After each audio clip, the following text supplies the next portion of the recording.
Hey,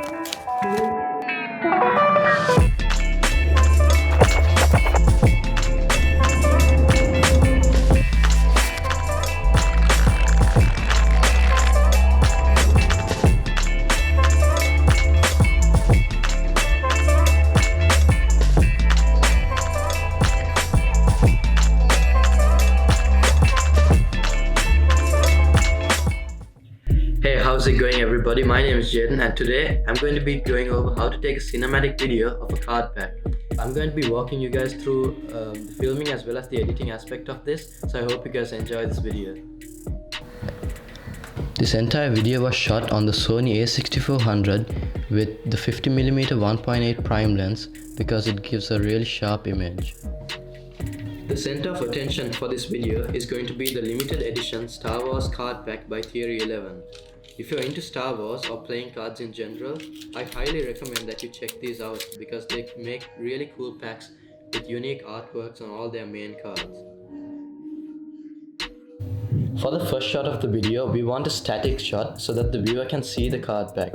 So we'll be keeping the camera in the same place while moving the subject across the frame.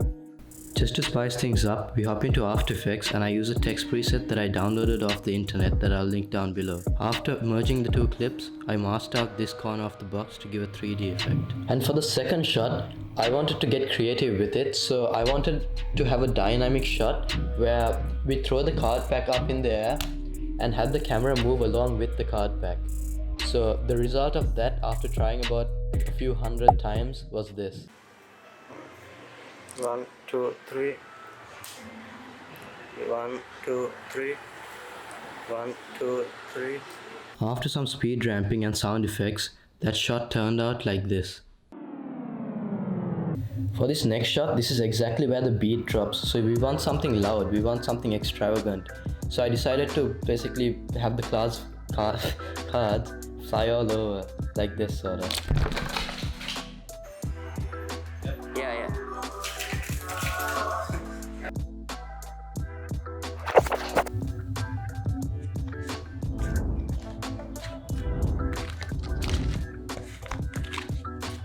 The Sybil cut. We thought it was a cool trick that, it took a few days actually to learn. But since we had that under our sleeves, we thought of putting that in the video as well. So that's shot number 5, the Sybil cut. I decided to add in a few basic card tricks like this fan. But since it's all plain and boring, I decided to take it to After Effects once again. In After Effects, I added a new solid layer, changed the blending mode to screen, and added a rough layer mask around the fan. I searched up an effect called Saber by Video Copilot that I'll also link down below. It's a really versatile effect and it's actually free, and they have a pretty good tutorial on how to use it. After this, I animated the effect by keyframing the start and the finish to move along with the cards.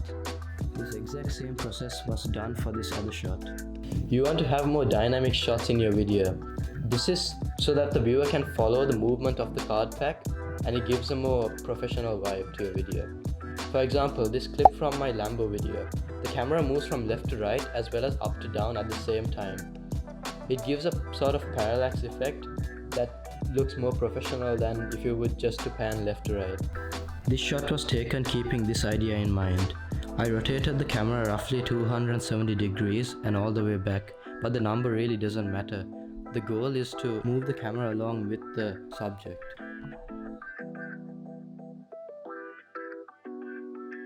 Now that we've taken all the clips, it's time to put them together. So this is my timeline. Everything you see here in yellow is the music.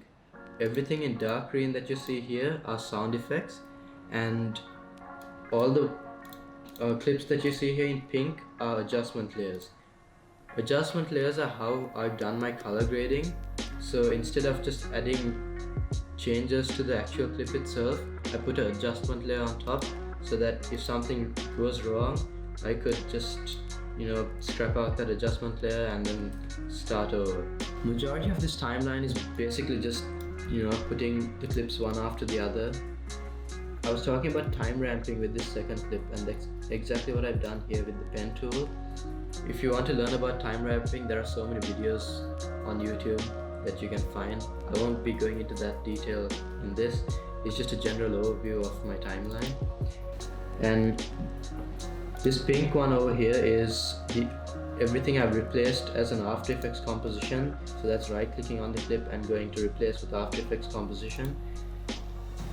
Most of these sound effects I've got from Epidemic Sound, and I've matched it up to the actual clip. And for the final part of the video, this bit, I've just used the same text preset pack that I've downloaded for After Effects that I've linked below. It comes in a pack of maybe 10 to 12 text presets, and this is just one of them, and it just fades out into my logo. So after all this work, this is the final result.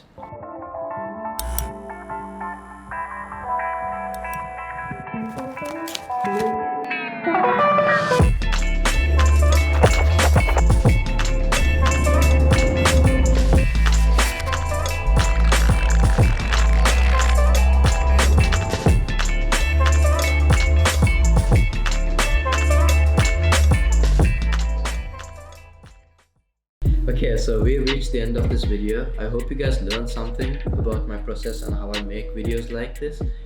I'll be posting this one on Instagram, and if you want to see more like it, be sure to follow me there. And if you did stick around till the end, thank you so much for watching, and I'll see you guys in the next one.